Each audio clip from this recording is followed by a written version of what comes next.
In August, an aerial 1080 poison operation was completed by TB3 to kill possums across 30,000 hectares of the northern Poriora Forest Park. Deer repellent was used on a small percentage of the drop area to minimise bykill.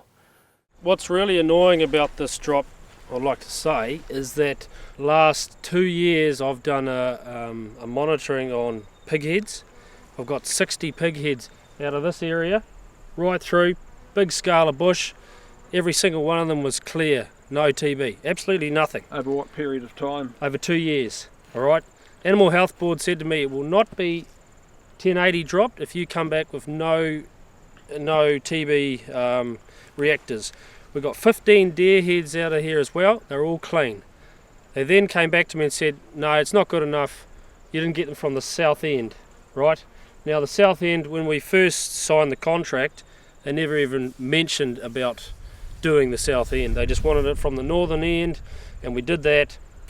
So they just manipulate however they want to do to suit themselves. Pigs and deer are the game animal thing. We've got 25,000 pig hunters in the country and 10,000 registered deer stalkers in the country. There's no need for them to target these other game animals when there's no need for it anymore.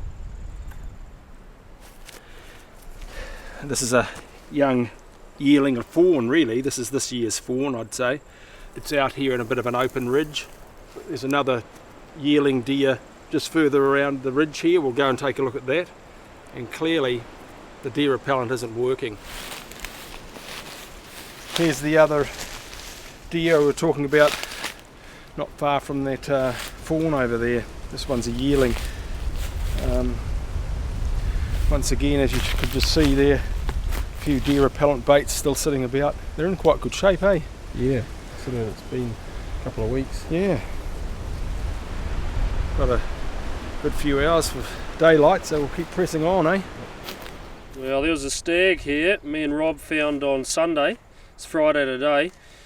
He's come out of this deer repellent area here. He was lying here. We've come back to show the Graft boys the stag, but someone's dragged him, so that's obviously telling you something right there, trying to get him out of sight. But you look around here where the animal was lying, which was there, and look at the amount of cattle crap around the area. The cattle are very curious, and they've made their way over here and have concentrated into this little spot to investigate. And as we said, we were just walking through or driving through that bush block there with the baits all through it, the deer repellent baits. Telling us the farmer's just brought stock through here, and he's unaware that this area has been poisoned, and then we've just discovered that it is because there's baits that have been driven over there. You can see that one. How much rain? 13 mil we've had. 13? Yep.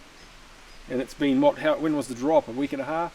No, be 2 weeks now. Yeah, 2 weeks ago now. Another one there, run over. I don't know if it was us or not. And then the baits are actually still here, look. There's one there. See that? Boy, it's a solid sucker, that. Look at that. And then there's another one here. This is quite interesting, just the numbers that are here. Another one there. Yeah. Another one there on the leaf. Whereabouts? Over there, another one. Up there. In the video.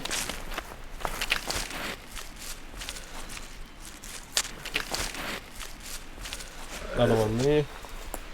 Over here. Up there. Where'd the cattle go? Well, they would have run on through here, and then they'll be in this next paddock. And there's the cattle there that ran through that block. So the poor old farmer wasn't aware, was he? No, not at all aware. And the thing is, we can't understand is where this deer's gone. Like whether a chopper's picked it up or because the cocky hasn't shifted it. So we're coming over here to expect to see a deer, and it's not here. We talked about the deer that had died out on the farm. Is this the one? Yeah. Yeah, but it's the same animal. Yeah. Yep. Someone's moved it from the grass verge there and dragged it all the way around and then dumped it over here. So I suppose you just assume it's another farmer. You think so, yeah.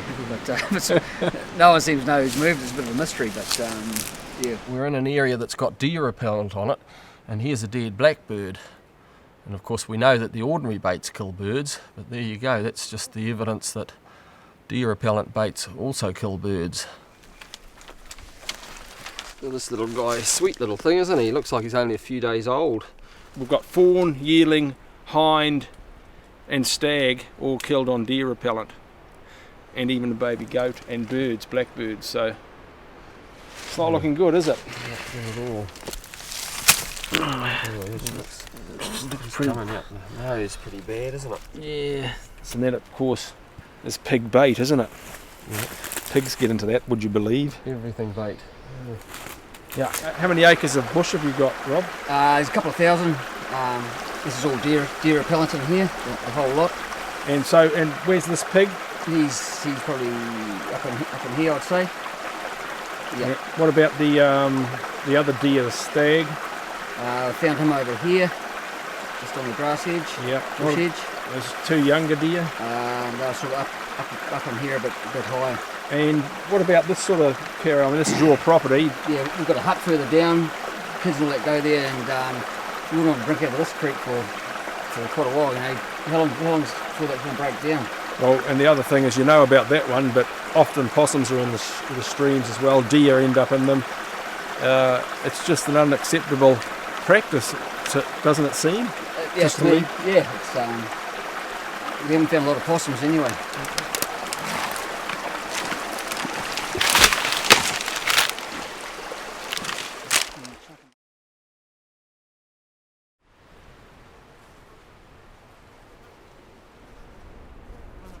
The manufacturer's warning label states, "This product is toxic to wildlife.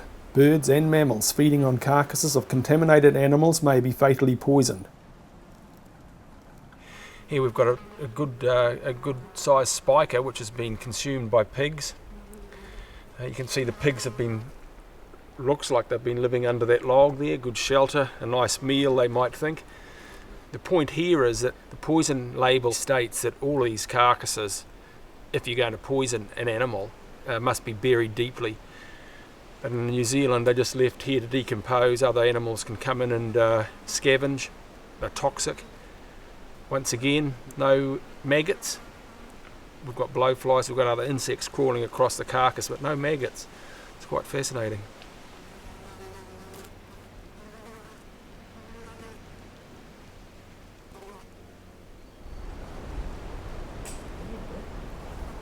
.1080 poison remains in animal carcasses until they're completely consumed by scavenging animals, birds or insects, or until they completely decompose, which can take many, many months. Farm dogs are also at risk from poisoning throughout this time. What's fascinating is that there's no blows or maggots on this carcass. The thing's dried out quite a lot. Pigs have been into it scavenging, pulled the guts out. These carcasses lie here and they're basically like a big plate of chips down at the pub on a Friday night to birds, aren't they? Birds come along, there's lots of insects, you know, walking all over these, and the birds... Once the pigs have opened it up, of course it's more easy access for the birds as well. Yeah. And of course it's you know, 1080 is also an insecticide, so that's how you get some of the insectivorous birds poisoned.